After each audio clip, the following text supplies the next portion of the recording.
কিশোরগঞ্জের ঐতিহ্যবাহী পাগলা মসজিদ এবার দানের টাকার রেকর্ড গড়েছে। সর্বোচ্চ ২৭ বস্তা থেকে পাওয়া গিয়েছে স্মরণকালের সবচেয়ে বেশি টাকা। সেই সাথে রয়েছে অঢেল পরিমাণ স্বর্ণালংকার ও বৈদেশিক মুদ্রা। আরও চমকপ্রদ বিষয়, কাঙ্ক্ষিত মেয়েকে জীবনসঙ্গী হিসেবে পেতে দান বাক্সে পাওয়া গেছে যুবকের চিঠি। প্রত্যেক ৩ থেকে ৫ মাস পর পর এখানে সিন্দুকগুলো খোলা হয়। তবে কোথায় যায় দানের এই কোটি কোটি টাকা? এই মসজিদে কেনই বা এত পরিমাণ দান করেন সবাই?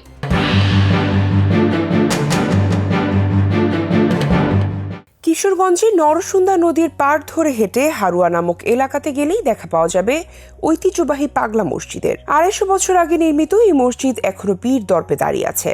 জনশ্রুতি আছে, একসময় এক আধ্যাত্মিক পাগল সাধকের বাস ছিল কিশোরগঞ্জের পৌর শহরের হারুয়া ও রাখোয়াল এলাকার মাঝ দিয়ে প্রভাবিত নরসুন্দা নদের মধ্যবর্তী স্থানে জেগে ওঠা উঁচু টিলাকৃতি স্থানটিতে। পাগল সাধকের মৃত্যুর পর স্থানটি পাগল পীরের মসজিদ হিসেবে ব্যবহার শুরু করেন এলাকাবাসী। তবে এই মসজিদ দেশ জুড়ে সকলের আকর্ষণের কেন্দ্রবিন্দুতে থাকে বস্তা ভর্তি টাকার জন্য। এই মসজিদে আছে ৮টি দান বাক্স বা সিন্দুক। সম্প্রতি এইসব সিন্দুক থেকে যাবৎকালের সর্বোচ্চ ৭,৭৮,৬৭,৫৩৭ টাকা পাওয়া গেছে। গত শনিবার সকালে ৮টি দান সিন্দুক খুলে মোট ২৭ বস্তা অর্থ পাওয়া যায়, যা গুনতে সময় লেগেছে ১৮ ঘন্টা। এবার দান বাক্স খোলা হয়েছে ৪ মাস ১০ দিন পর। এছাড়া দানকৃত গবাদি পশু ও অন্যান্য সামগ্রী নিলামে বিক্রি করে টাকাগুলো মসজিদের অ্যাকাউন্টে জমা রাখা হয়। সেই সাথে পাওয়া যায় বেশ কিছু চিঠি। এবার একটি চিঠি বেশ ভাইরাল হয়েছে সোশ্যাল মিডিয়াতে। চিঠিতে সাইফুল ইসলামের নামের এক যুবক লেখেন, বিসমিল্লাহির রহমানির রহিম। আমি একটা মেয়েকে ভালোবাসি, কিন্তু মেয়েটা আমাকে ভালোবাসে না। আমি আল্লাহর নিকট প্রার্থনা করি যে আল্লাহ তাকে যেন আমার জীবন সঙ্গী হিসেবে কবুল করেন। মেয়েটার নাম মোসাম্মদ পারভিন আক্তার, আমার নাম সাইফুল ইসলাম। আপনারা আমার জন্য দোয়া করবেন, আল্লাহ যেন আমাদের কবুল করেন।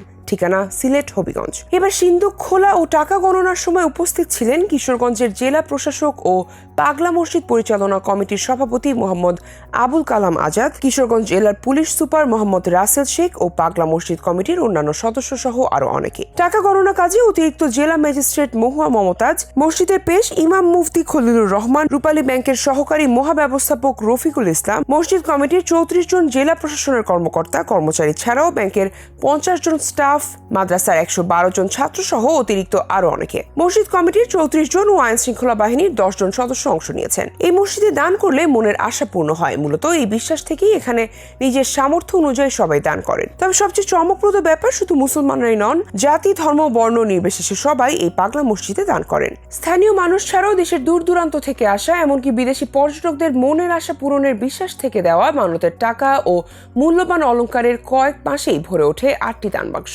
নগদ অর্থ, স্বর্ণালংকার ছাড়াও মসজিদটিতে দান করা হয় গরু, মহিষ, ছাগল, হাঁস, মুরগি সহ প্রচুর গবাদি পশু। পাগলা মসজিদ পরিচালনা পর্ষদের কার্যালয় থেকে জানা যায়, দান বাক্স থেকে প্রাপ্ত বিপুল পরিমাণ অর্থের একটি উল্লেখযোগ্য অংশ মানব কল্যাণ সহ জেলা সরকারের ঐতিহ্যবাহী শহীদ মসজিদ সহ বিভিন্ন মসজিদের উন্নয়নমূলক কার্যক্রমে ব্যবহার করা হয়। পাশাপাশি পাগলা মসজিদ ও ইসলামিক কমপ্লেক্সের খরচ সহ জেলার বিভিন্ন মাদ্রাসা ও এতিমখানায় অনুদান দেওয়া হয়। অসহায় ও জটিল রোগে আক্রান্ত ব্যক্তিদেরও সহায়তা করা হয়। তবে এখানে একটি মেগা প্রকল্প ইসলামিক কমপ্লেক্সের উদ্যোগ নেওয়ার কারণে গত প্রায় ২ বছর ধরে অন্যান্য মসজিদের উন্নয়নমূলক কার্যক্রমে অর্থ বরাদ্দ স্থগিত করা হয়েছে। মসজিদের আয় দিয়ে এই কমপ্লেক্সে অবস্থিত নুরুল কোরআন হাফিজিয়া মাদ্রাসার ১৩০ জন এতিম ও দুস্থ শিক্ষার্থীর বিনামূল্যে পড়াশোনা ও ভরণ পোষণ করা হচ্ছে। এছাড়া এখানে দায়িত্বরত কর্মীদের বেতনও এই মসজিদের আয় থেকে দেওয়া হয়। পাগলা মসজিদ কর্তৃপক্ষ জানায়, দানের অর্থ দিয়ে মসজিদের ৫ একর জায়গায় অতি দ্রুত একটি দৃষ্টিনন্দন ও আধুনিক স্থাপনা নির্মাণ করা হবে। এতে প্রাথমিক ব্যয় ধরা হয়েছে ১১৫ কোটি টাকা। মূল মসজিদটি ৬ তলা বিশিষ্ট হবে। প্রতি তলায় একসঙ্গে ৫,০০০ মুসল্লি নামাজ আদায় করতে পারবেন। পাশাপাশি আরো ৫,০০০ নারী মুসল্লির জন্য আলাদা নামাজের ব্যবস্থা থাকবে। এছাড়া শুক্রবার বা বিশেষ দিনে মসজিদের প্রাঙ্গণ মিলিয়ে প্রায় ৪০,০০০ মুসল্লি একসঙ্গে নামাজ আদায় করতে পারবেন। পরিকল্পনা অনুযায়ী ৬ তলা ভবনটির নিচে গাড়ি পার্কিং এর ব্যবস্থা থাকবে। এছাড়াও থাকবে একাডেমিক ভবন ও অতিথিশালা। অতিথিশালায় রাষ্ট্রের অতি গুরুত্বপূর্ণ ব্যক্তিদের অবস্থানের ব্যবস্থাও থাকবে। মাদ্রাসা, গ্রন্থাগার সহ উন্নত মানের সাউন্ড সিস্টেম ও ১২০ ফুট উচ্চতার দৃষ্টিনন্দন মিনার থাকবে, যাতে আকর্ষণীয় লাইটিং এর ব্যবস্থা থাকবে। এছাড়া ভবনটিতে স্বয়ংক্রিয় আলোর ব্যবস্থা থাকবে, যা হবে দেশের মধ্যে অন্যতম সেরা একটি স্থাপনা। পরবর্তীবার আবার যখন সিন্দুক খোলা হবে, তখন আবারও কোনো রেকর্ড সৃষ্টি হয় কিনা তা দেখার অপেক্ষাতে আছে কৌতূহলী জনগণ।